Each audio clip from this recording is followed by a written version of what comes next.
thy mercy. Train me in the bosom of thy love. Train me in the bosom of thy love. Oh my Lord, oh my Lord, I am a child of tender years. Oh my Lord, oh my Lord, I am a child of tender years. Nourish me from the breast of thy mercy. Nourish me from the breast of thy mercy. Train me in the bosom of thy love. Train me in the bosom of thy love.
ನಿನ್ನ ಖ್ಯಾತಿಯ ನಾಮದಿಂದ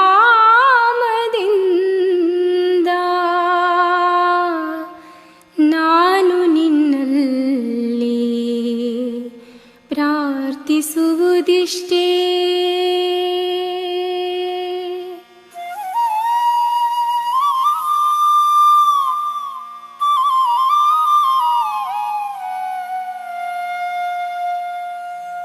ನಿನ್ನ ಸೇವಕರ ವಿಚಾರಗಳಲ್ಲಿ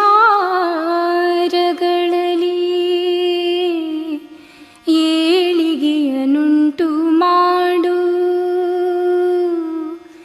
ನಿನ್ನ ಪ್ರದೇಶಗಳು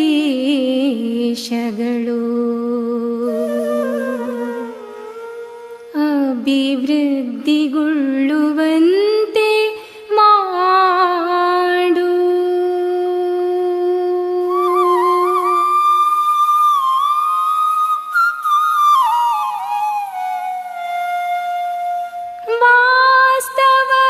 ವಾಸ್ತವವಾಗಿ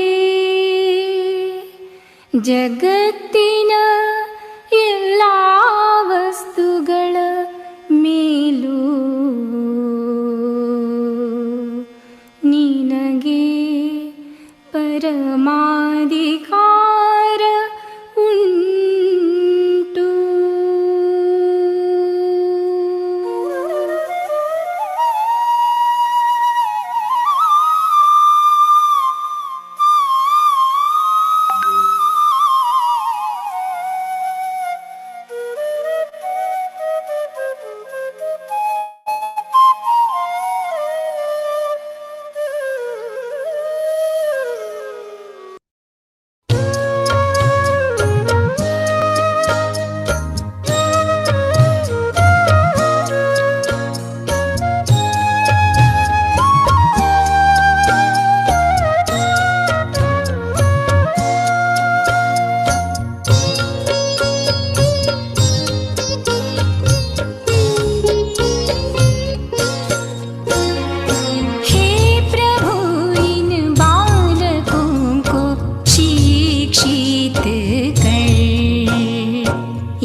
सके तू दाता है, तू करुणा में है।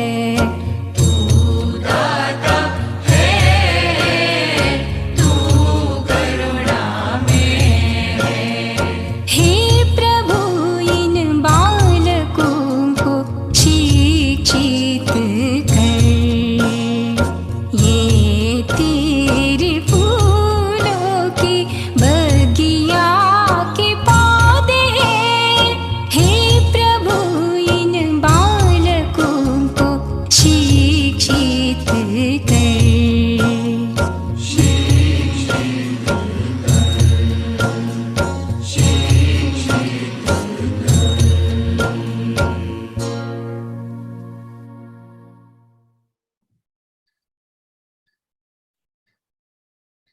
Thank you, Yogesh.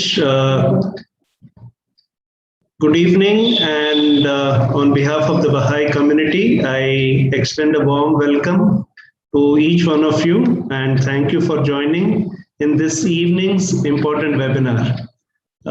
As you all know, in our entire lifetime, we would not have experienced a situation like this when the delivery of education is through online for such a long period of time.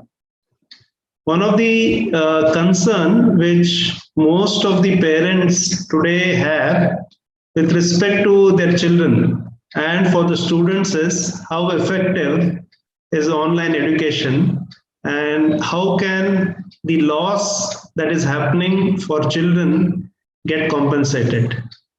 As we know, each teacher has a different style and a different method of delivery, but a computer is no match for a classroom. We also know in terms of effective delivery, there are challenges in terms of infrastructure and in terms of the space and surroundings that we currently live. So we are really fortunate to have with us 4 eminent panelists who in their own way have contributed to the advancement of this particular topic. Dr. Kanmani, Dr. Chetan Parekh, Mrs. Sridevi, and Mr. Sundar. So before we go to our eminent speakers, I request Yogesh to please help us with the poll question so that we all can participate and share our views as well. So Yogesh, can you please have the first poll question? Yes. So the poll question is, and there are 4 options, a pandemic has increased educational inequalities among students. So there are 4 options. We'll have to select one among these 4. The first option is yes. Second option is no, third option is maybe, and fourth option is you're not very sure. So has pandemic increased educational inequalities among students? Please start, responding, and you can select one among the 4 options because we have less than 90 seconds. And then the system will tell us which is one among the 4 which has majority of the votes. So the poll is open now. We can all start participating. I think it is not accepting response. Yogesh?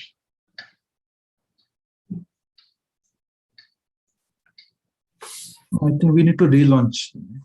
Yogesh, maybe can you, relaunch and It's working. Yeah, I think it's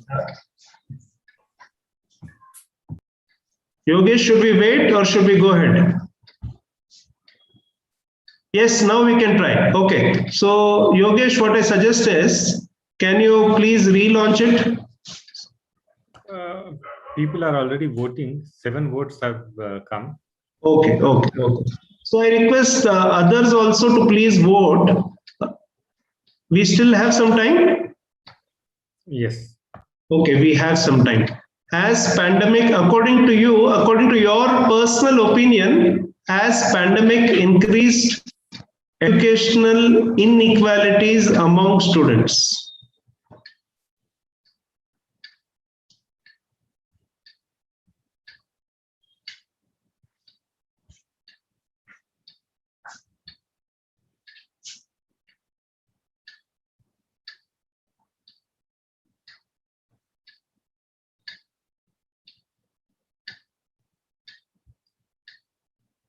Yogesh, please let us know once it is done.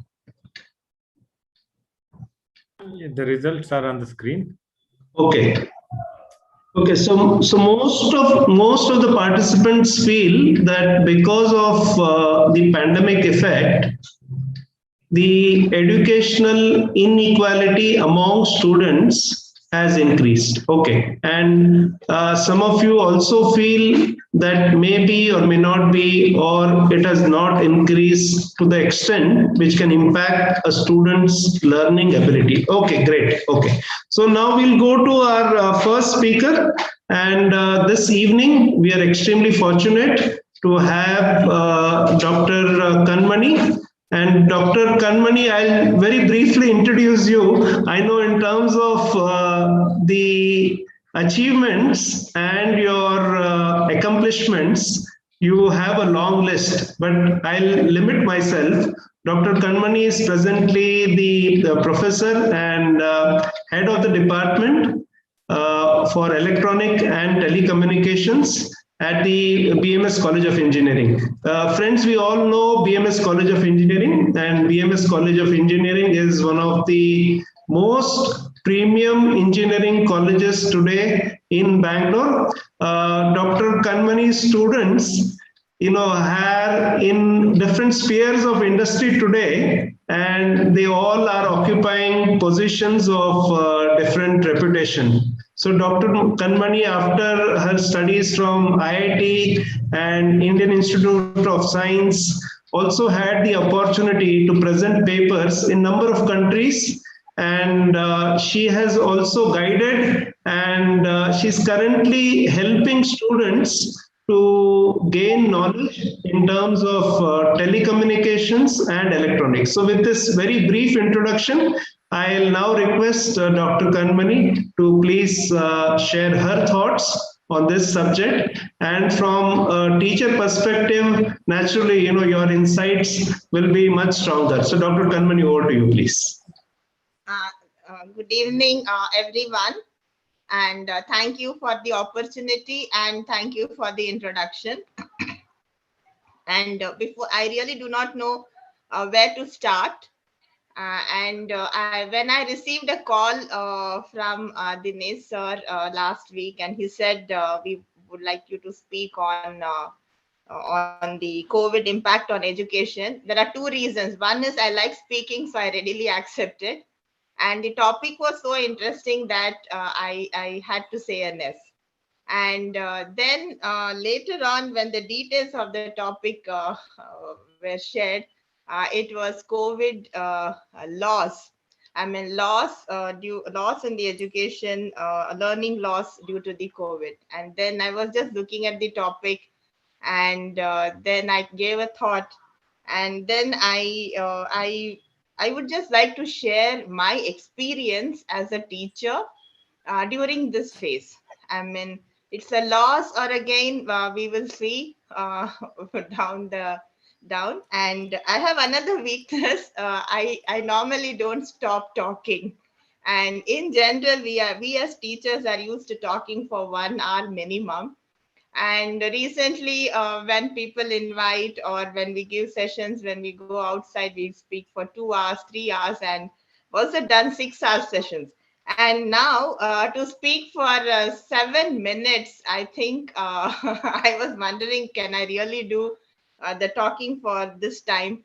So Dinesh, sir, please stop me because I will not be able to keep a track of the time while I talk. So please let us maintain the time of this session. Sure. Yeah. Thank you. So now, when the situation opened up last March, we had to start teaching online. And this was the first step. And when we had to do the first question, or the first choice we had to make, was selecting the platform for online teaching. And we as a college, the BMS college, has been actively associated with IUCE, the Universal Collaboration for Engineering Education, for more than a decade. And we are used to having regular webinars being conducted through the GoToMeeting. So we just went ahead with the GoToMeeting platform for our online classes. And I must acknowledge the support from the GoToMeeting authorities, who have extended a special COVID package to our institution. And then having selected the platform, then the task was preparing the lecture. And I handle the course on signals and systems and digital signal processing. Both of them are mathematical oriented. So there's a lot of equations, figures to be drawn, derivations to be done. And so I started typing the equations on equation editor, drawing the figures on MATLAB, pulling them, making the PPT, and building the whole presentation for 1 hour class. It took us minimum 6 hours of effort. I mean, minimum 6 hours of effort to make one class ready, content ready for one class. And it was, I was so, I would admire my presentation myself, looking at the quality, because we have not done it when we were doing normal teaching. We used to go to the board and write on the board. And then it was a non-stop. I mean, the initial lectures, it was non-stop, start and then till the end, 1 hour of continuous talking. And of course, we also learned to record and share the content. And at the end of putting so much efforts in our teaching process, we as faculty, when we received the feedback from the students, they said, "Madam, we don't understand anything what you're teaching." And I said, "Do you even have an idea of the efforts that have gone into making this presentation?" And they said, "That is not the concern. We have seen you teach in the class, and now this presentation doesn't work." And BMS, we have the freedom of speech. And so that is one special attribute that we all carry in our institution. And hence, then I gave a thought, okay, then there is a need to relook into the whole process. And then we procured the pen tab. So then we started with the clean page, with the pen and the hand. And then we realized that has an impact, because the eyes know where to concentrate. Otherwise, when we project a presentation, they do not know where to see. The teacher is looking at some point, the students are looking somewhere else. And so we realized that PPT is not the method for teaching. We can use PPT for delivering invited talks and addressing on a bigger platform, but not when we want minute details to be conveyed to the students. We also learn to interact. We also learn to see the chat messages during the lectures. And so slowly we were getting into the real environment. And students also would draw the figures and share on WhatsApp. So it was almost like a real class. So then we had interaction, we had rewards for active participation, and it was good. I mean, we really enjoyed the learning experience as far as theory content delivery was concerned. So that was one learning. And next step was our laboratories. I mean, engineering courses also come with significant lab experience. So I must mention here that few of our faculty adopted to the MHRD virtual lab content that is available. And on my personal experience, I have used the Python, which is a free open source programming environment for conveying engineering concepts. And I also used the Multisim Live, which is a circuit simulation tool. They made a limited version open, free for everyone. So circuit simulation and programming both. So literally, we were able to handle most of the lab sessions, even during the pandemic. And so now our department has started sharing these lab experiences with others. So that is one point I would like to add. And we also saw that the rigid boundaries that exist between lecture, tutorial, and practical literally collapsed. like it was like the same teacher handling, and we had the freedom to handle all together, switch from one to the other. And I hope in the future revision of the curriculum at the national level, the curriculum will have courses and not courses with rigid content breakup in these three components of lecture, tutorial, and practical. This is just a hope. And having learned to deliver effectively and also ensure student learning in the online mode, it was a collective learning through feedback and introspection. And then we had the exam. We had the online exam, and we all know what is the environment of the online exam. And of course, AICTE definitely recommends open book exam.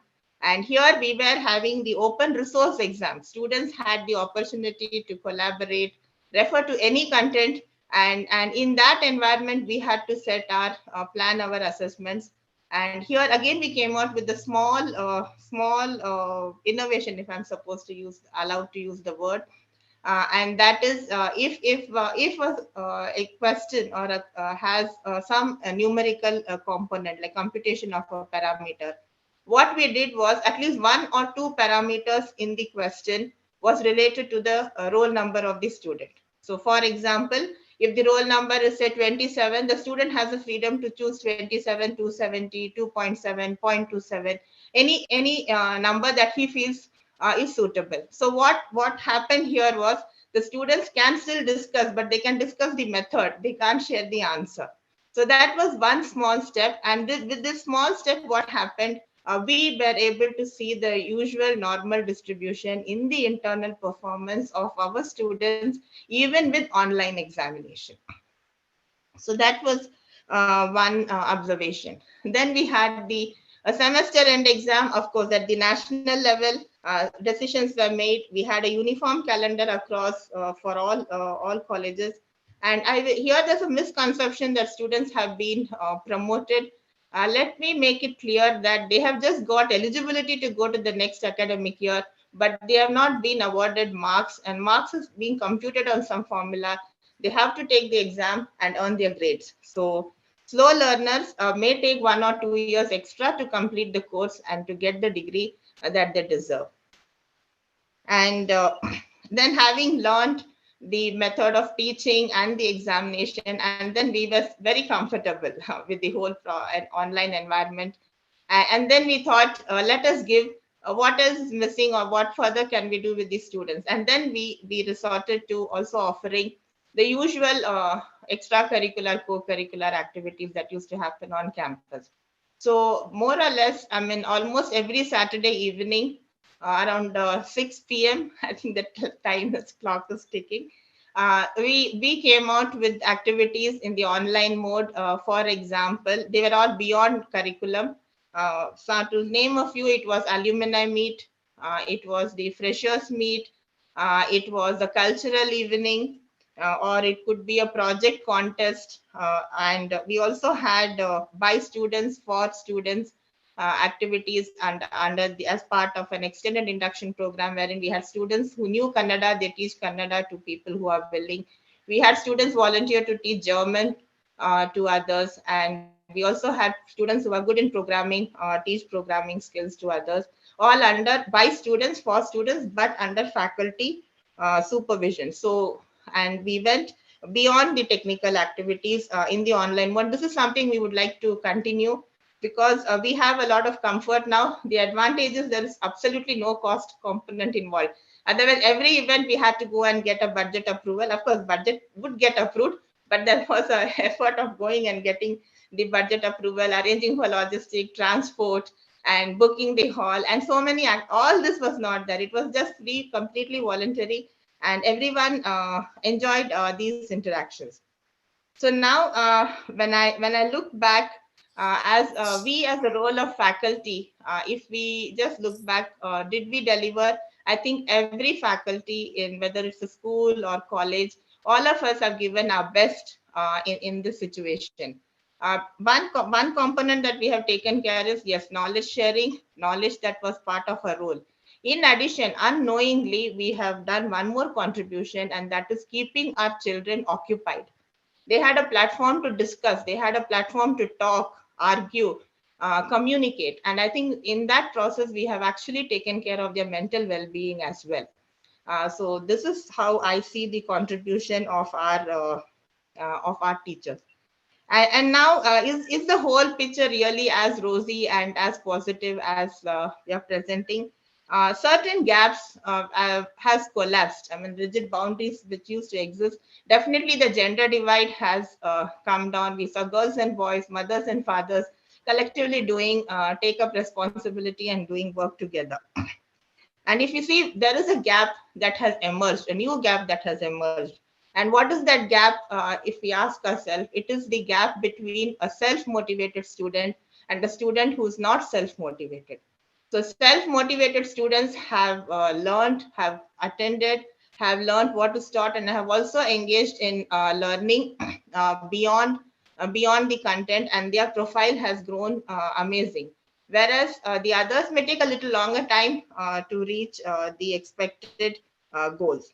And there's one more divide that has come up, and that is the divide of the employee, if I can say. When I speak with my faculty friends, teacher friends in other institutions in the state or in other states, I feel so privileged to be with BMS College of Engineering, where we have got our full salary. We got our timely increments, and this is something I'm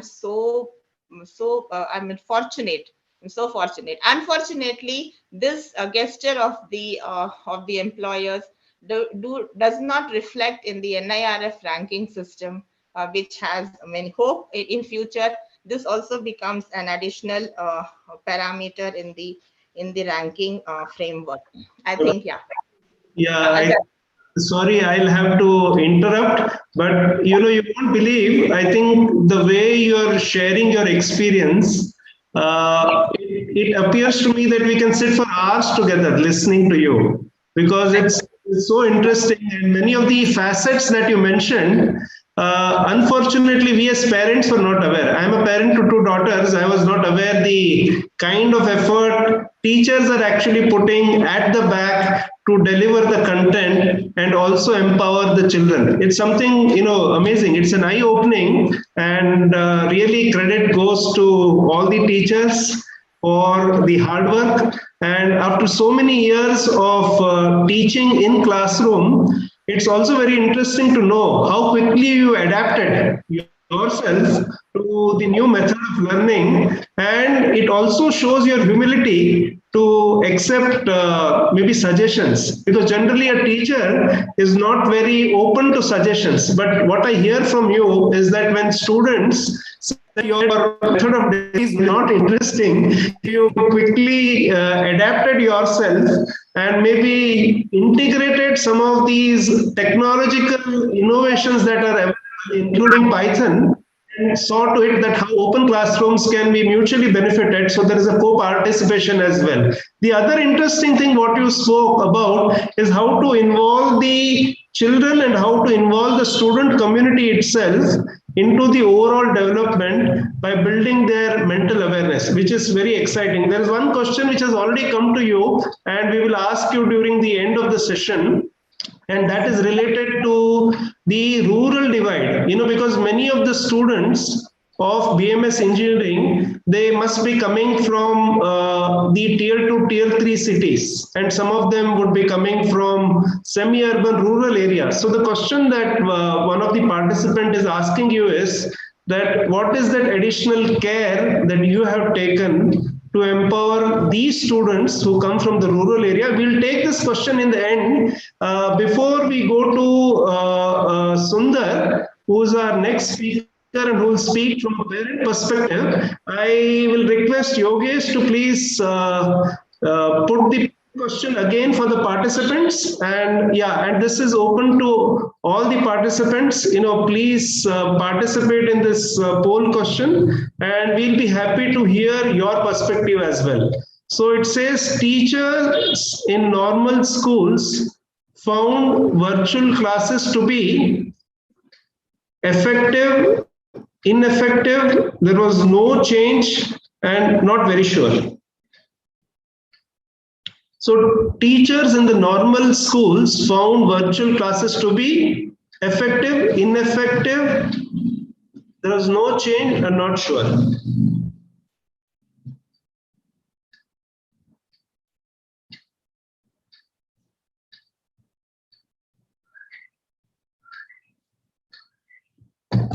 Yogesh, you please let me know once the time is over.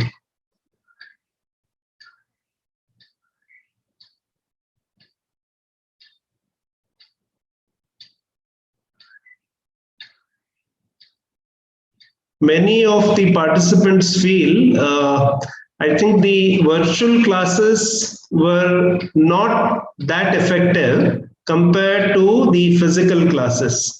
And some of them felt that it was still effective, maybe because of the quality of delivery and the innovation from the teachers themselves. And few other participants feel that they are not very sure, because probably they haven't evaluated this. Okay, sure. Thank you, Yogesh. Thank you. So we'll go to our next panelist. Our next panelist is Mr. Sundar. And Sundar has over 25 years of industry experience. He helps industries to start the business, to scale the business, and to sustain the business. So this is something which is very innovative. And currently he is a director of one of the commercial establishments. Plus, he's also a director for another innovative company which is focused on electric bikes because of the global shortage in terms of the petrol and diesel. This company is trying to innovate electric bikes, especially in terms of mobility convenience. And we are fortunate to have him. And I believe he's currently helping his daughter to maybe physically participate in one of the exams, or he's trying to support her. So over to you, Sundar. You're on mute. Yes. Sundar, you're on mute. Yeah. Is it? Am I audible now? Yeah, you're audible. Yes. Please go. Yeah. Hi. Good evening to all of you. Thank you, Dinesh. Thank you for giving me this opportunity of being with you all of you people. As you rightly said, I'm just on the way back, bringing my daughter from Dr. Rajarajeshwari Engineering College, where she has to go and write an exam. Just back. Okay. Going straight into the topic, which is the requirement of the day to day. I'm looking at a holistic development of a child. See, I'm a father of two children, where my elder one is into engineering and younger one is into high school. I could see a different challenge being experienced by these two people. At the same time, in lines with Dr. Kanmani, what she said, the preparation and the hard work, what is done by a faculty. My sister-in-law is a teacher for a school. So I could understand the pain what goes in developing the curriculum and delivering it, which is very, very new. Yes, the recent poll which says whether the teachers are effective or ineffective, we are talking about a new normal. Any new normal takes time. There's something like still, if you ask, is work from home effective? People who are from the industry, say the IT and ITS industry, will vote saying that 100% it is effective. Whereas from the non-ITS background, no, they will say it is not effective. It is not that. Okay, it took a lot of time for them to adopt to a new normal. Okay, as human being, we definitely take time to get ourselves tuned to it. At the same time, there are multiple stakeholders involved in making the new normal as the normal of the day. Okay, if in today's situation, if you see the child, there are multiple stakeholders in making a holistic development of a child, which starts with the primary, the child, him or herself. Then comes the role of a parent, siblings, the teacher, the school, the society, and the greater environment, which we ideally call it as a government support. Okay, so one change which ideally I see in my younger daughter, which is in line with all people of her age who's into high school. First of all, this discipline has gone out. If there was a school, there is a set time where you have to get ready, and there is a person, a school van or a bus which picks you up. So definitely you are ready. That discipline has gone away now. Okay, and days it is taken for granted. I've seen when the COVID, the online tutorial started, people used to wake up, they had bath, then slowly they avoided that. They just did a brushing. Then now they just switch on and then lie down, because in few of the schools attendance is not very compulsory, and it is nothing to blame anyone. See, when you are having 50 students in front of you, you clearly know what the student is doing or not doing. It's easy to look at all the 50 because everyone stays at the same classroom, but it is really impossible to look at what 50 are doing online. At the same time, delivering what the content has been prepared, and which is new for everyone. The media is new. There is always a network challenge for the teachers. And back again, I keep hearing, see, the faculty also has a family behind, where they have to get their family ready for the job. At the same time, take over the class at the right time. I keep hearing a small kid crying for the teacher. I really appreciate what all work she should have done, at what time she should have woken up, okay, to get all these things up and running for her own family. At the same time, ensure the classes doing properly. We used to get proper parent teachers meeting, similar to how it was offline earlier, where after every exam we used to go meet. There was an appraisal, and we used to go and give our concern and understand the appreciation and the point of improvement from the teacher's perspective. So this used to happen closely to a quarter or so, depending on the exams. And this was what was continuing with the online as well. So that's when there was a requirement from the school. My daughter studies in Rhine International School. So when the principal came on the call asking suggestions, how do we improve, or is everything going right with? So one of the suggestion what came out from me and a couple of more parents is like, rather than having a bigger mass of students per teacher, the teacher ratio, if possible, because we do not know the challenges what they face, we kept this as a proposal, where we said, like, if possible, if we can reduce the ratio between the number of students and the teacher, so that the focus per student can increase.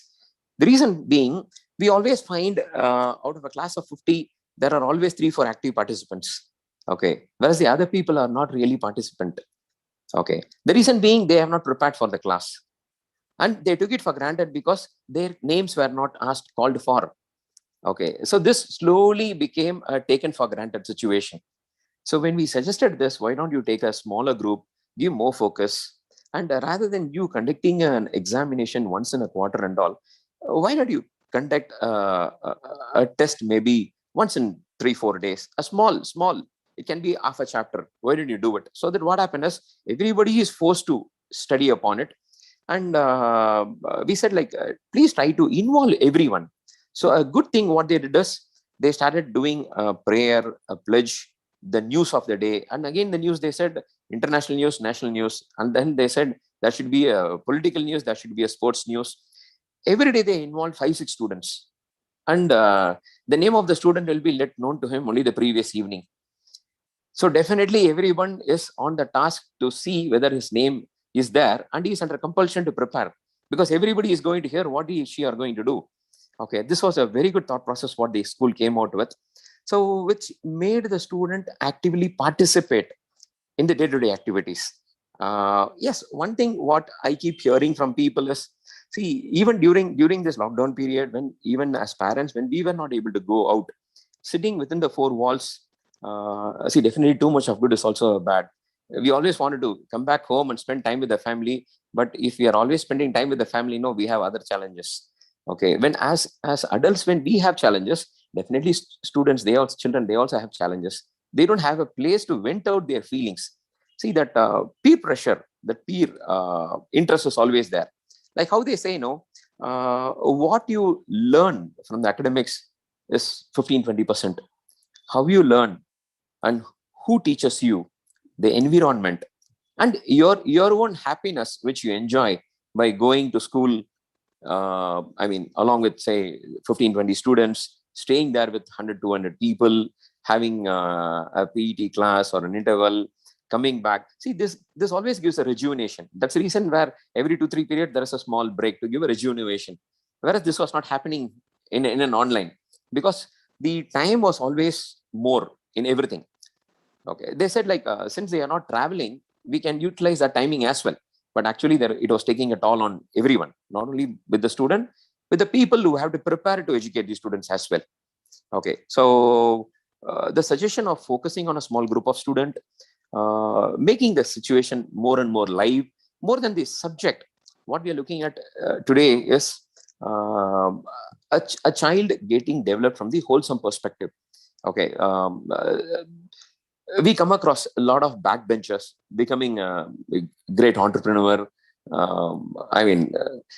People who have been studying very, very hard, they are left out with surprise maybe after 15-20 years. We come across all these things. One of the reason being only a book education definitely gives a subject knowledge, whereas a holistic view, what we are talking about is a street smartness of a person, instills a lot of confidence. So Dr. Kanmani was talking about a very important aspect of motivation. Okay, whether it is self or induced by somebody. I sincerely feel the school in the formative years gives that confidence. Any person who is confident in the childhood, no matter of whatever issues he goes through because of the parental pressures or whatever parents goes through, okay, all these things affect the students as well. So if the confidence is instilled by the school at the formative years, he becomes a very confident person. Anyone who is confident, okay, has always a clarity of thought. Anyone who has a clarity of thought is always in a position to communicate what he wants to communicate properly.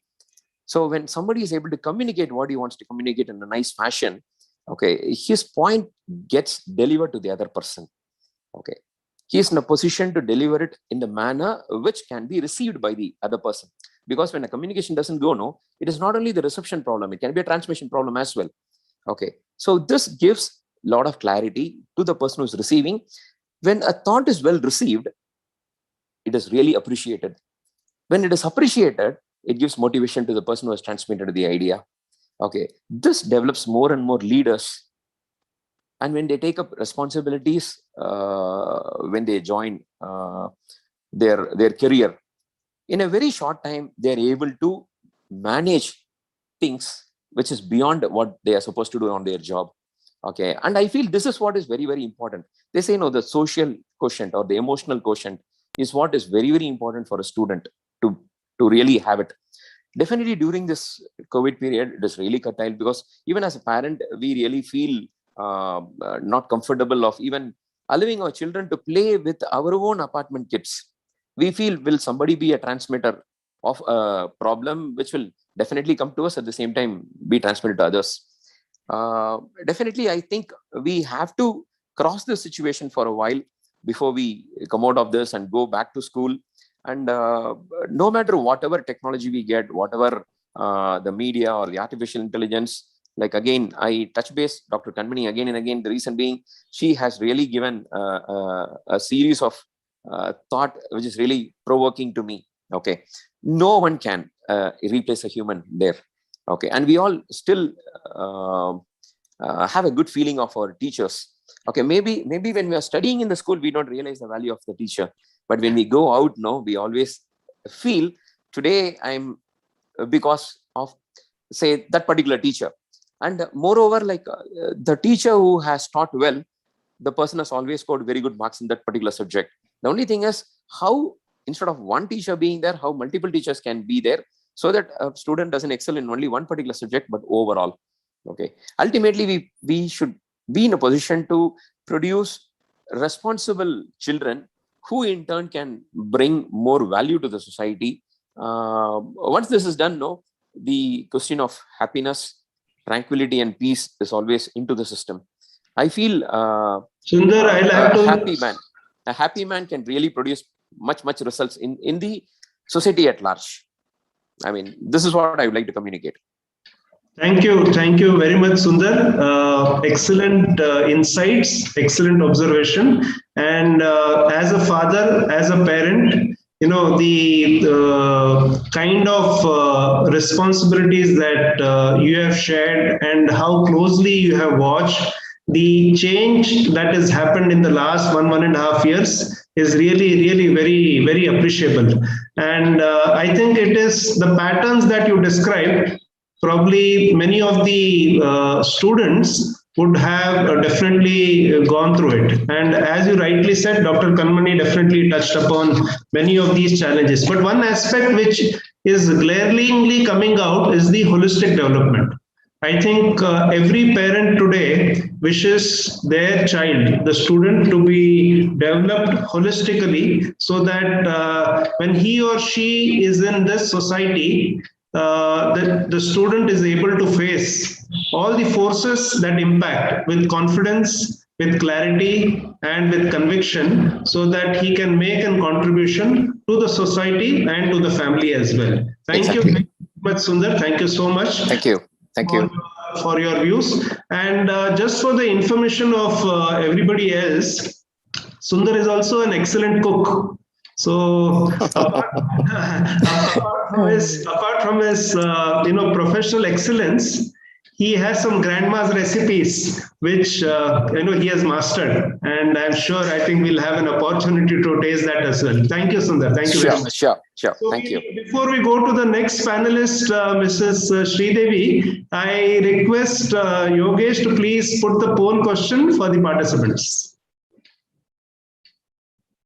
Okay, so the next question has come and we can all participate. The full impact of this unprecedented global shift to remote learning will likely play out there are 4 options for few years to come. The impact is short term, there is no change, and it will remain lifelong for the student. So the full impact of this global shift to remote learning. So is it short term, long term, there's no change, or will it remain with the student for lifelong? I think as Sundar was mentioning, sometimes the impact is a little longer, we don't know. Sometimes it is short term. But then it also depends on, as both of them said, it depends on the environment, it depends on the quality of teachers themselves. And Sundar, I think in this group, there are many teachers as well. So it's good that you have recognized the efforts of teachers as well. Okay, so I think most of us, we believe it is short term in nature, so which is a good thing. So the impact which is happening in terms of remote learning is short term, and over the period, we will all be able to overcome that. Okay, good. So I'll go to our next panelist, Mrs.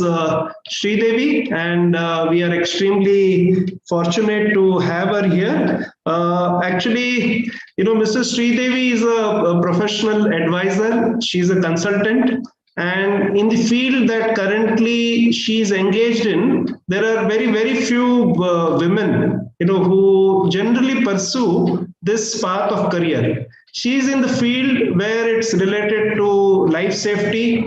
She is in the field where it is related to protection of assets. She is in a field where it is related to protection of environment. So she advises large companies like Qualcomm, IBM, ServiceNow, and a lot of other IT companies in terms of how do we really design the fire systems, how we design the security systems, how we design the entire building management and energy systems, so that these companies, while they continue with their operations, they also have the necessary safeguard in place. One is in terms of local compliance with the standards. Second is, God forbid, if there is an eventuality, either there is a fire or there is a security breach, how the risks can be minimized. So she is an expert in that field. We are extremely fortunate. She also wears multiple hats in terms of her responsibility. She is a mother to 2 children. She is also a sister. Then somehow she manages and she integrates her professional personal life as a homemaker, as a wife, and she personally believes that the most important tool which we as parents can contribute to the progress of our children is by providing proper education. And she also believes that at the end of the day, the greatest satisfaction she derives is when she finds that education is empowering. So I think these are very noble thoughts. And I'll request you, ma'am, to please share from a parent perspective that, with so much of work and so much of responsibility, what is that you have experienced? And maybe we'll take the questions in the end. Please go ahead. Thank you, Dinesh sir, for these kind words. I would like to thank Baha'i community for giving me an opportunity to speak in this forum. So today we are here to discuss with respect to the losses that the children are facing because of this pandemic. So first, let's see what are the losses they are pursuing. The main first thing what even Sundar sir also touched upon was the discipline. Yeah, we are seeing that there's a lot of discipline issue with the kids. Earlier, what was happening was whatever the kids used to do, it was in a particular time.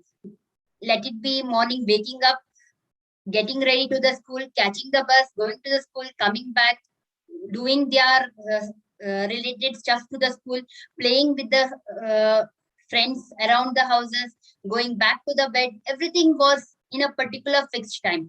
But now, because of this pandemic, they get up just before the online classes may start maybe and just sit in front of the class. Because in most of the cases, the video, if you on the video, you are not audible. If you are audible, you are not able to see. So these are the issues what the network platform is also facing. So as a parent here, how can we help the kids? Because this cannot continue for a long time. Now already we have seen that the colleges are getting started, the high schools are getting started slowly. So I see that it's very near that even the schools can start. Maybe in next 6 months, 8 months, yeah, schools will start. So how are we making the kids ready? It can't be like the day June 1st next year, the school starts and we say kids, yeah, get up at 6 o'clock, go to the school. It's not possible. We have to inculcate few habits as a parent also.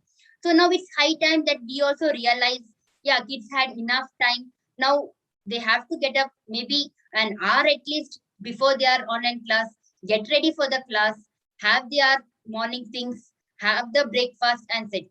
Don't take n number of breaks in the classes. The school has given a particular timetable.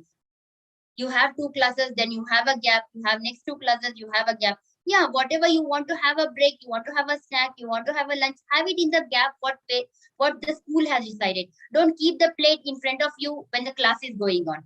So that discipline, it cannot be come from the school. We can't expect the school to do it. It is we parents who have to teach our kids that, yes, I am not going to give you food until your class is done. Yeah, you have a break, you commit. So that is where we have to become responsible in teaching our kids discipline. Even the school can play a part. So school can create a classroom sort of thing. Instead of kids logging in every time for each class, log in, log out, instead of they can have a single classroom type of thing where the teachers can keep changing, but the kids are there. So they also get some time in between the teachers going and coming back. They can talk to their classmates. They can exchange few views. They can discuss. So here, kids also can get a school atmosphere. So in maintaining the discipline, the school as well as we parents play a very important role. The second problem what we are facing nowadays with the kids is the team building and teamwork is missing. The reasoning capability of the kids is reduced to a greater extent, because earlier when they used to go to school, if the teacher says something, immediately one person stands and asks, why teacher it is like this, why can't it be like this? But now in the online classes, they have a particular time, maybe 20 minutes or 30 minutes. So in that, teacher says right in the chat. Many kids are so bored they feel in typing also. They say, leave it, it's okay, I will not ask. anybody else from the same class can ask this question, my answer will get answered. But when it was in the class, this was not the case. So each person would ask a question. Each person, even the last bencher, maybe the teacher used to ask, what are you thinking about this topic? Please tell. So he would also get up and answer. But now the reasoning ability is reduced to such extent that sometimes when we are in the home listening to its classes, maybe sometimes we also think, what is he doing? Is he really attending the class, or are they just sitting in front of a laptop watching a cartoon movie? It looks sometimes like that only. So here also what we can try to have, a platform needs to little uh, what we can say, need to little develop, so that the kids and the teachers can have so good interactions that anybody would not feel that they are disturbing the teacher, nor the teacher should feel that the kids are left behind. So the school can take some initiative on that. We as a parent also can take initiative. Like we can form groups of some 5 or 6 kids, and we can say just in the evening, instead of having one-to-one talks, you have a group chat with your friends, so that you discuss maybe current issues. The IPL is going on, discuss about the cricket. Some new cartoon is released, discuss about the cartoon. It need not be your studies only. The discussion can be anything. The schools also can play a role by keeping some debate competitions. So what happens, the teacher can say, just you people form 2 groups, discuss among yourselves, and then come and present your things. So each person gets a chance. The teachers also, because now what happens, the school is conducting some competitions. They are conducting dance competition, allocation competition, all those competition. But what is happening, I is coming, I have to be a winner, I am the first. The V word from the kids is getting slowly missed up, because when they were in the school, there would some house competitions would happen. So kids, you decide, okay, you are good in this, in cricket, you people play cricket. We are good in throw ball, so we will play throw ball. So each kid would get a chance in which he is excelling. But now it's few. In the online, there are only few options where the school also can give. We can't blame the school also. They are trying their level best how they can bring the kids up. But still, there is some few lack in that. So now, as Sundar sir said, yes, it is high time that now we don't stop our kids from going outside.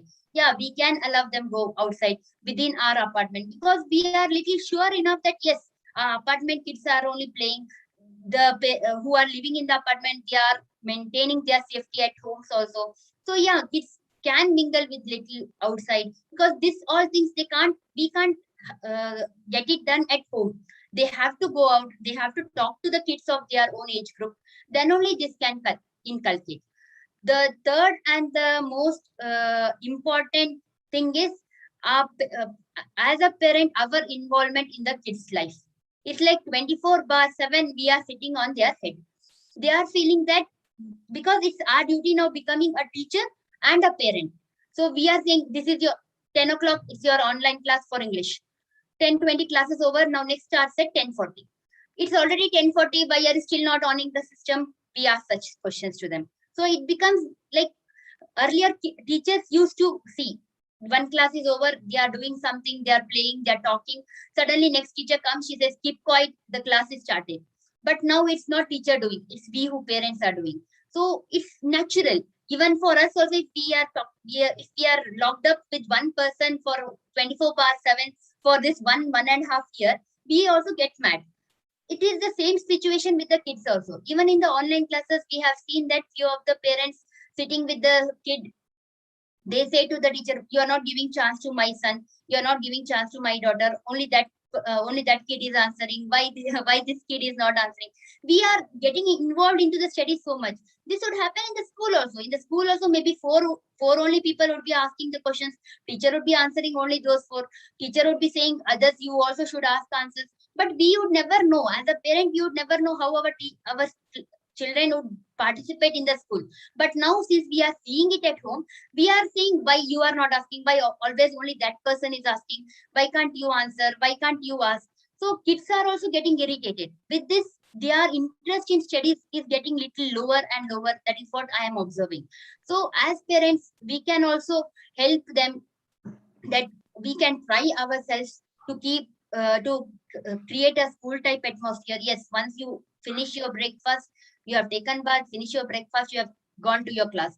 So you have to come out of the class only once you are having that free time from the school, that you come out, again your lunch, your breakfast is ready, you eat, you go, and we take up the studies. I'm not saying we should not take up the studies. We are supposed to take up the studies. Maybe in the evening, earlier, how we used to do for 1 hour, 2 hours, we used to take up the children's studies. So that time we can take up the studies. What you did not understand in the online classes, we explain them. We see they have completed their assignments, homework. So that's how we can help them in even bridging. There may be some gaps. When the teacher is teaching in online, yeah, they may be facing problems, because for teachers also it's not a day-to-day activity. They may not have used the computers also, many of the teachers, but now they have started making PPT presentations. They are teaching like using Zoom and all. Many of us may not have never used, maybe some of the teachers may not have used also. This is a new thing for everybody. Even the school has created some OS platforms for the kids to teach. Everything is new for the teachers and the students. Yeah, both are facing problems. So, but in today's world, what we are saying, the problem is only with the kids. The problem is we are keeping them in the top priority. We are not supposed to make children as a very important part of this society. We are thinking like that. As when we were kids, would have our parents thought like that? If something was there, if we are saying hungry, there, you go and eat. Now, if my son comes, I'm hungry, I think I get panicked. What am I supposed to cook? What can I give? Like, we make kid is the most important part of everything. We have to live our kids. Yeah, you talk, you allow, you go, you talk, talk to your friends, you do your homework, you attend your classes. You have any problems, come to us. Then we will help you out. So by doing so, we will make children responsible on their activities. So what they are doing, are they studying? If they are attending the classes, are they completing their homework? They become the responsibility. Now here, what we are doing, we are becoming the responsibility. I'll have to interrupt. Extremely insightful. There are a couple of questions which have already come. So I'll ask you at the during the question and answer session. So one is related to the monitoring and independence of the children, and second question is related to our judgment about teachers, which I'll ask during the end of the maybe after Dr. Chetan speaks.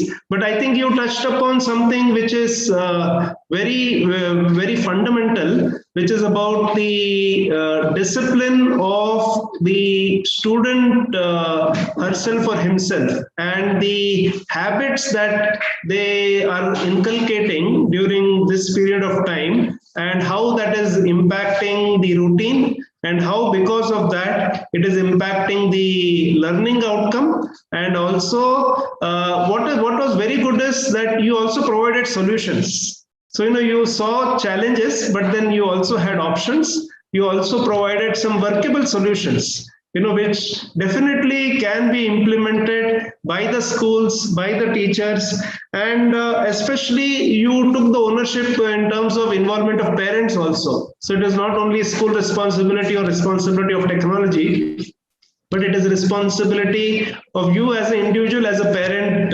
yourself. So which was extremely insightful. Sorry, I had to cut short, but thank you very much. And there will be questions at the end. So, please be prepared. Before I go to our next speaker, Dr. Chetan Parekh, I request Yogesh to please put the poll question. So, yeah. Okay, so the next poll question is learning loss is local and significant, learning loss is global and significant, learning loss is global and insignificant, and learning loss is local and insignificant.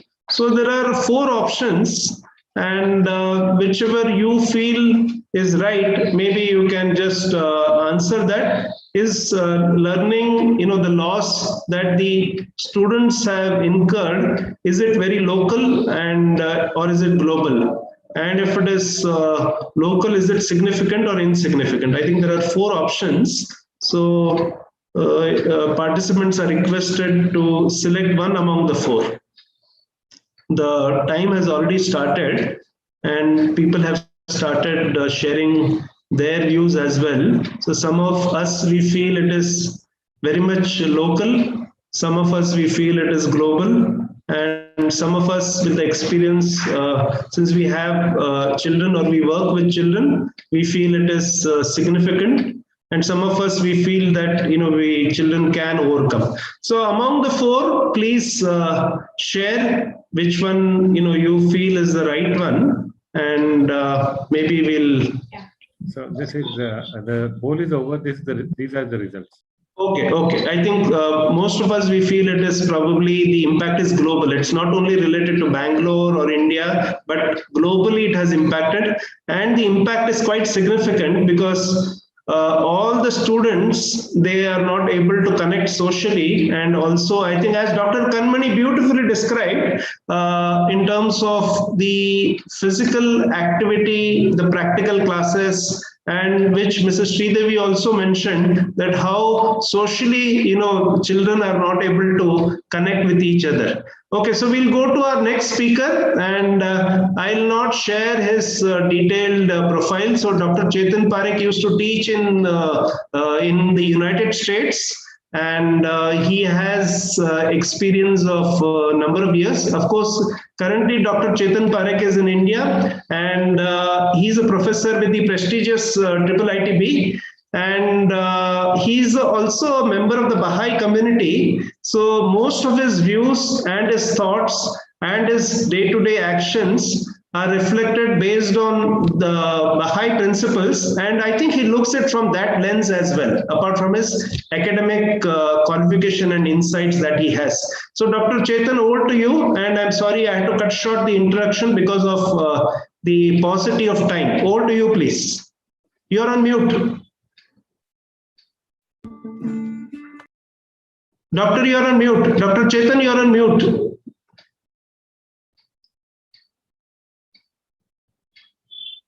Okay.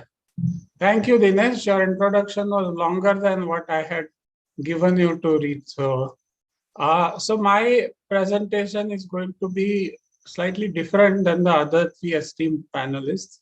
It is more theoretical, and it is kind of at a high level.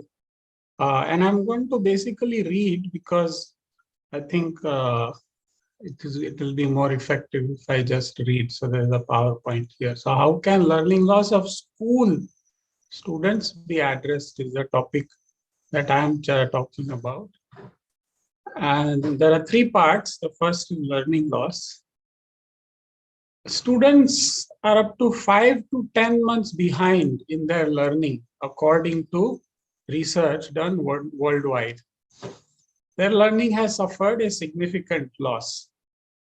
The first requirement to address this learning loss is that schools recognize that there has been a learning loss, and they feel a sense of commitment to address this loss. To make up for the learning loss, students will need remedial programs. The remedial programs could include some of the following, which are a longer school year, after-school programs, weekend programs, summer schools. And this is going to be very hard for teachers because they are already overworked. So to help teachers in conducting these remedial programs, schools could seek help from college students who would volunteer, non-profit and other organizations, and perhaps a lot from parents. This is one aspect. Sundar and Sridevi talked about other non-academic aspects. I'll just mention briefly emotional aspects. The pandemic has wreaked havoc on many families, as we know, and this has left the children in emotional turmoil. Also, as Sridevi mentioned, lack of peer interactions has caused all kinds of issues: depression, loneliness, too much screen time, emotional suffocation, and so on. These emotional issues need to be taken care of. Who will take care of them? It is not clear. I think the burden will largely fall on the parents if they themselves are able to address this the emotional loss, perhaps. But all of these that I mentioned are applicable only to upper and middle class children and to the schools that they go to. What about our children of lower economic classes? About 60% of the children attending schools in India, according to a study, that is about 15 crore children, belong to lower economic classes. And even during normal times, the non-pandemic times, their learning is hampered by multiple factors. The pandemic has made the learning loss of these children far more severe, and these are some of the reasons.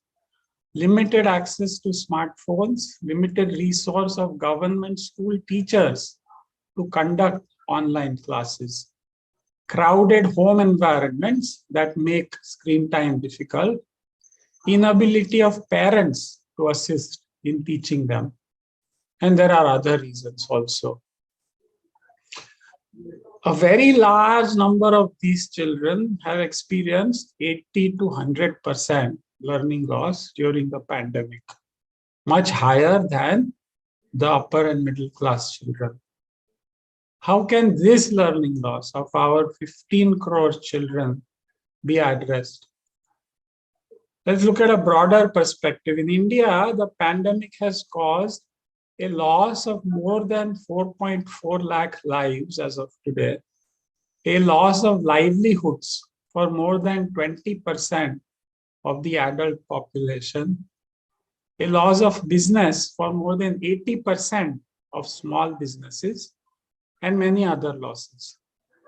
Most of these losses will not be recovered. The first one is a stark example of that.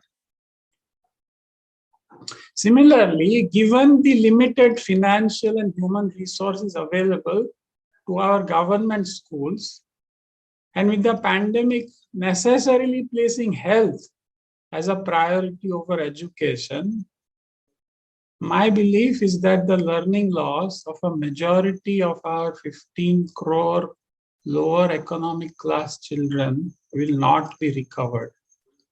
It is a permanent loss. Let me talk about even a higher level, suffering. As we know, the pandemic has caused worldwide suffering, affecting more people, it seems, than the Second World War did. There are studies done on this. So, as Dinesh said, I'm a Baha'i, and therefore I ask this question. Why does the all-loving, all-merciful God cause such suffering? The answer is given by religions. They teach that suffering is essential to the progress of civilization. And it is a deliberate aspect of God's grand design. It is not by chance. It is all deliberate. Human civilization over the centuries, over millennia, progresses in cycles of rise and fall, goes up and down, of good and evil, of dharma and adharma, of love, peace, justice versus selfishness, conflict, and injustice. And it is due to the struggle between good and evil that human beings and human societies progress or regress. The struggle necessarily involves suffering. God is constantly watching and guiding, like a loving parent. He causes us to fall and to rise, because it is in the potential of falling that there is the potential of rising. One cannot exist without the other. And from suffering comes purity, by destroying selfishness, greed, and injustice. And purity leads to happiness, love, and unity. The further away humanity strays from the path of love and unity, the more intense is the purification required, and the more severe is its suffering. The whole world is currently going through such a phase of suffering, of purification. We may be unable to see its wisdom, but wisdom there surely is. The Baha'i writings say that all these sufferings have been with the goal, one goal of awakening humanity to the reality that all humankind is one family.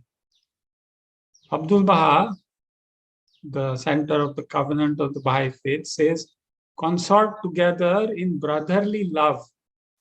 Be ready to lay down your lives one for the other. Look upon the whole human race as members of one family, all children of God. It is in order to awaken the realization of this truth that we are suffering as individuals and as humanity. So let us rephrase our original question of this webinar, which was how can the learning loss of students be addressed, to a broader question, which is how can the worldwide suffering caused by the pandemic be addressed? And the answer we give is by becoming more loving and caring, by doing all we can to relieve the suffering of humanity, and not remaining self-centered and uncaring. Thank you. Excellent, Dr. Chetan Parekh, very insightful, and the way you connected this topic to the different strata of society and the way you connected to the spiritual essence was extremely powerful.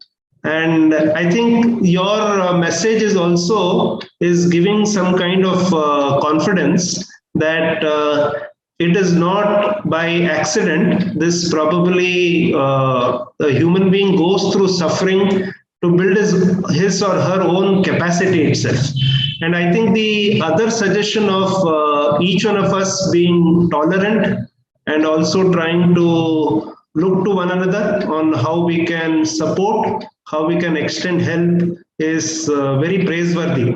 And I think these actions can be implemented by each one of us in wherever we are and in whatever profession that we currently are undertaking. So extremely insightful, and we are grateful, that you took time and you put effort in, putting this content, because there are a lot of eye-opening content that you brought out. Otherwise, these are all very discrete data, but then, you put together in a form that each one is connected and they're all related. And there is a purpose behind what is happening today. It is not just happening for the sake of happening. So thank you so much.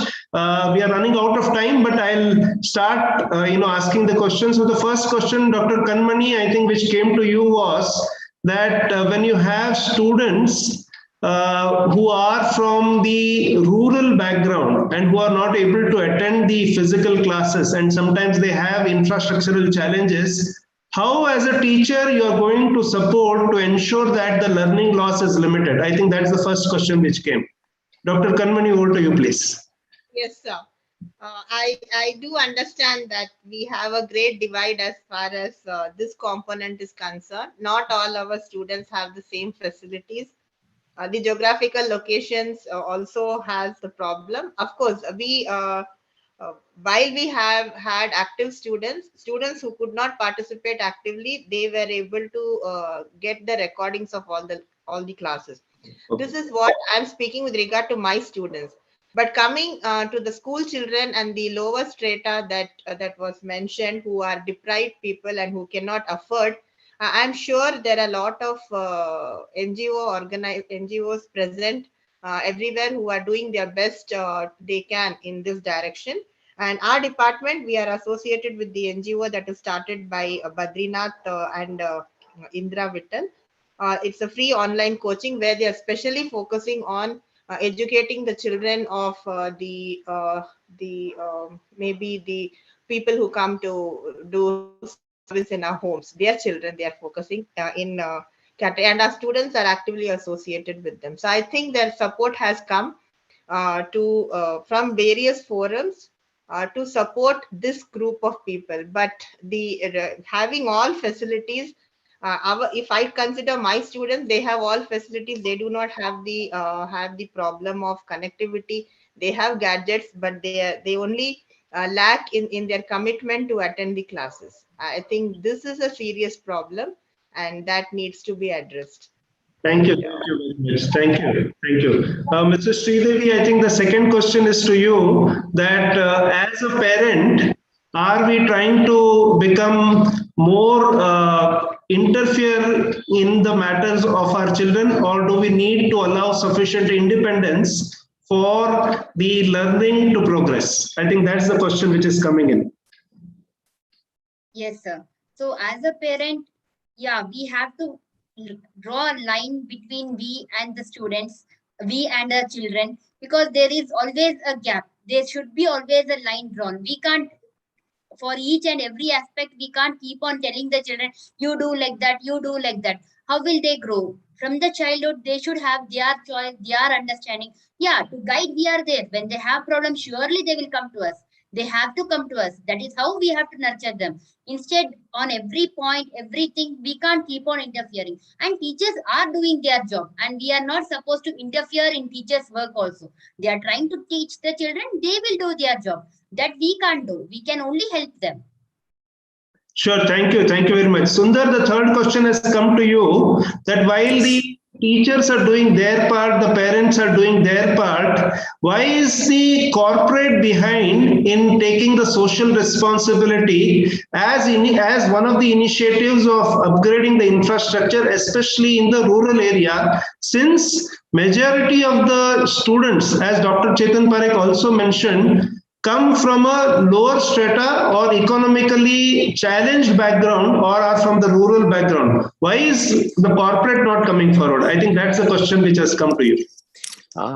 Yes, I understand. I understand the point. There are companies who have started looking towards this direction. They have already allocated some funds. The only thing is now the restriction is not permitting them to go beyond what they can normally do in a normal time. It's just a matter of time when we can see, because we see a lot of CSR activities done by the Tata Group also now, which we keep reading. Okay, it's just a matter of time. Today, even if they wanted to go and do, they need a volunteer to come and do it. And everybody is now really skeptical about going out and mingling with people. I feel maybe in the matter of 2-3 months down the line, when the restrictions are relaxed a bit, things will start happening. The other end is like, even if these people go and do it, the people who are supposed to receive also should come forward to take it.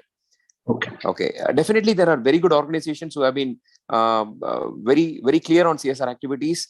They are onto the job, just a matter of time. We will see them in action.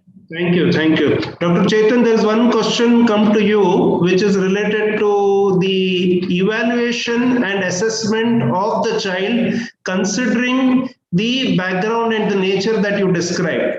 How realistic you feel is the assessment methodology which is currently being pursued in the educational institutions for the children, especially in the spectrum that you have described? I think it is any spectrum, evaluation has suffered terribly. I think everybody who's in this field, education, has recognized and accepted that evaluation has practically lost its meaning, because there is such widespread copying that happens among the students, each other. There is a lot of love and care. Indians are very loving with each other. They're good friends. So how can I let my friend not succeed? So I love him very much. So there's a lot of tremendous amount of copying, and therefore assessment has lost its meaning.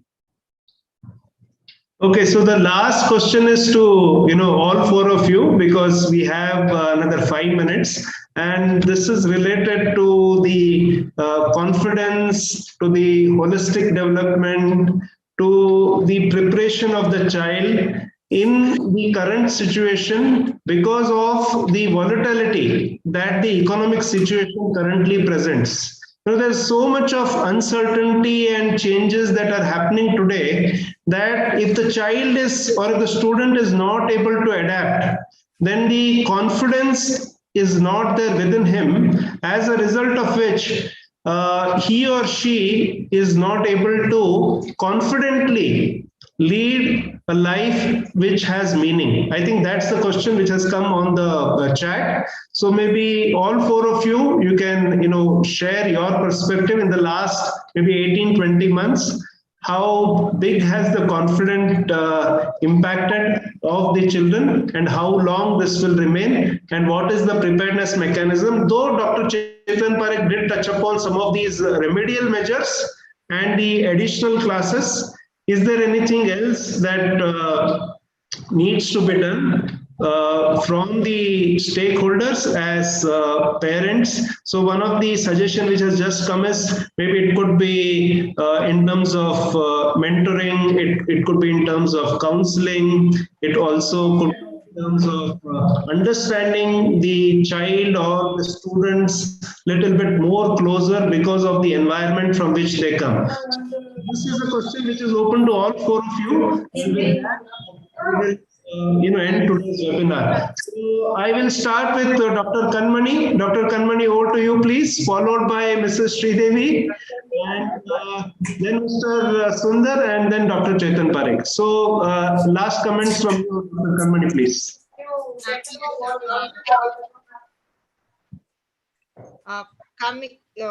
I think we are looking at a holistic development of the children as is emphasized in our national education policy, and keeping that in mind, while the technical content delivery and that is addressed through regular processes, we are having a series of events beyond curriculum, and we are also having contests in recipes, and also sharing on travel recommendations. We come out with magazine, so towards developing the overall personality of the student. And we make it a point that we consciously develop the student to handle the emotional component in future. So somewhere in our assessments or in the feedback that happens, we include questions like, we tell 4 students graduating from the college are going to be employed as a teacher in a multinational company in India, in a government organization, in an institution outside India. Who do you think will have the highest salary component? Just a prediction, they do that. The next question we put in our survey is, among these 4 the components, who do you think is going to be happy? And you will not, and you will, it's surprising to see that it is not that none of them tell that the one who earns maximum is happy. So we are putting that thought into them. So happiness is different. It's self-driven. We need to be happy, and to the extent that we also grow. It's not happy to the extent of being stagnating in our career and in our field. So this is something we try to put in various forms. And one more, we also ensure that students do not take the extreme step. So we give some examples and we tell that any problem in life needs to be overcome. Give it a time, and then we have to find a solution. No problem in life needs anyone to take the extreme step. This is something, again, we put in some discussion, some forum. We try to see that we engage and then we participate. So I think this is what we are trying to do from our end, to ensure that we have students who contribute and who are able to face any situation in life. And another component that in the farewell speech that we tell is, I take it from the movie, and then I say we have a dialogue wherein one person says, "Mere paas maa hai," and the other person says, "Mere paas gaadi hai, bagla hai," and everything. So I said these are 2 components, but finally we want that all our students have both. The family relations and the comfort, both are required for a successful life.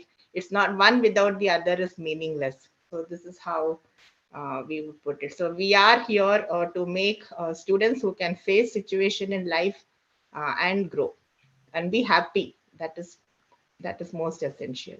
Thank you very much. Thank you. So, Dr. Kanmani, as I said earlier, there's a that we continue to listen to you for a number of hours, and I hope you'll provide us that opportunity. But one thing that you said, that ultimately the human being should be happy.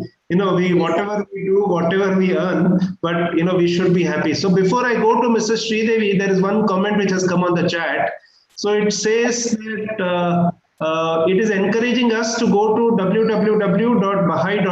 It says we have several examples of Baha'i communities across India and youths who are volunteers in assisting school students in small neighborhoods and villages with their academic work during this lockdown. There was also an effective way of to engage youth and serve the community in addressing the loss of academic. Okay, so this is for us to take back whenever we get time. Probably we can just go through that site and learn from the real life examples that this community is trying to address in engaging the volunteers and the challenges that people are facing in the society. Yes, Mrs. Sridevi, over to you.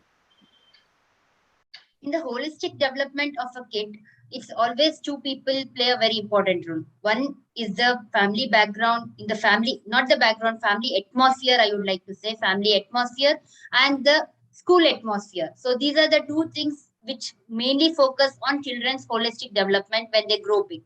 So as a now school is playing their part.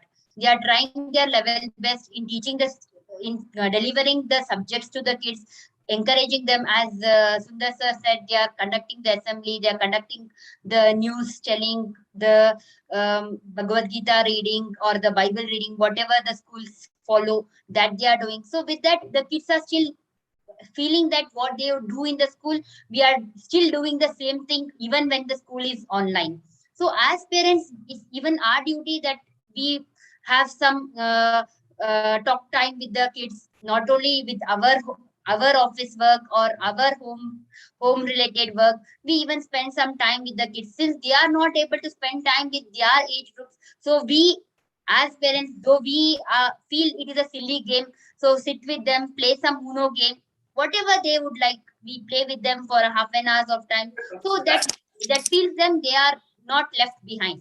If parents are working, we are also going to the school, we are also playing. Though we are not able to play outside, we are playing inside the house. Maybe small old age games, what we used to play in the homes earlier. Those games, if we play, they get some point that yes, we are also playing, we are also developing, we are not missing out anything. So with that, I think they will slowly cope up. And now I feel the school will start and the kids are going to become normal very soon.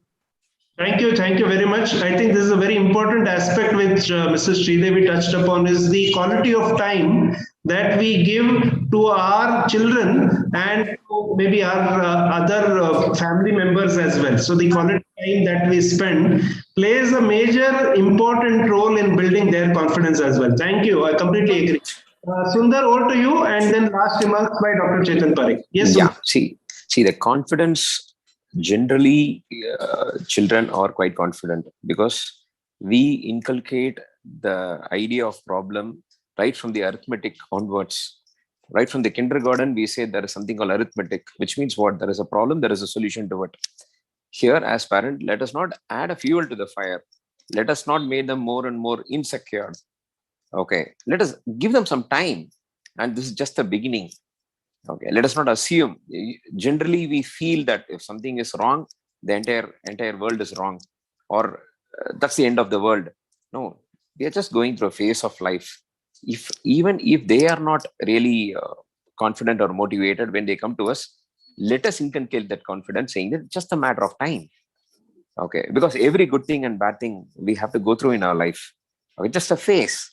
Let's give them some time. They definitely be confident naturally. It all depends. When somebody is wounded, we have to give them a proper treatment.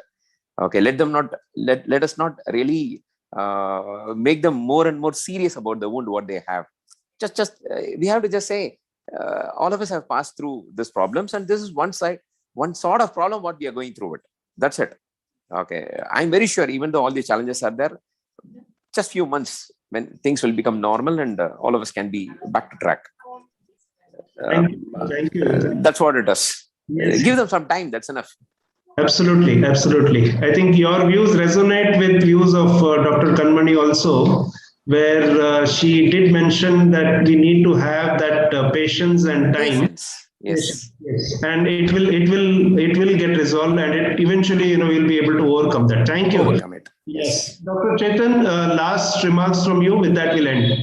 Yes, I think just kind of to sum up what the other three panelists said, the building confidence among children will depend significantly on their parents and their teachers. And the one last word I would add is I think it will also depend on how parents and teachers teach children how to handle crises and calamities, which is what we are passing through. How we teach them what to do when they come, and they learn from us. So that is all. Thank you. Thank you very much. With this, we'll end today's webinar. Extremely grateful for the time and for the knowledge and for the insights that all four of the panelists, Dr. Kanmani, Dr. Chetan Parekh, Mrs. Sridevi, and Mr. Sundar shared us. And we are also grateful to the participants for their very interactive participation and asking such realistic and practical challenges which they are undergoing. So with this, we will end, and hopefully we look forward to participation in our next webinar. Until then, I wish everyone a safe evening and good night. Thank you. Thank you very much. Thank you, Dinesh. Thank you, Dinesh. Thank you. Thank you. Bye. Thank you. Bye.